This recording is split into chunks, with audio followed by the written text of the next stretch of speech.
الآن أن تقطر دماء وتصب كالنهران لما تنحدر، لأن ما هاب وصرخ في وجه لا، ولذلك قتل صدام الصدر. الله.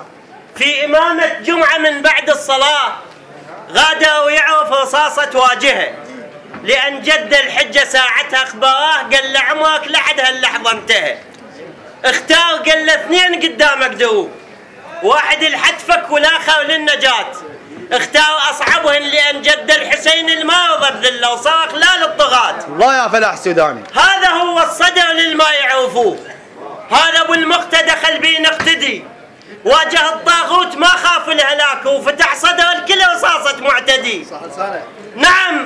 نعم ما شيعوا جثمان الطغاة وساروا بتابوته وبسكت اندفن، بس دق لهم دو في يوم المصاب وجفوف جبرائيل ان الشيعان حوطوا قبره جلاوسة النظام ومنعوا من الناس حتى زيارته، لكن الله شاء ينزاح الظلام وتحت ظل آلاف صارت غرفته. برز مو فت قبر واحد للصدر، برزوا الصدرين وسط المقبرة.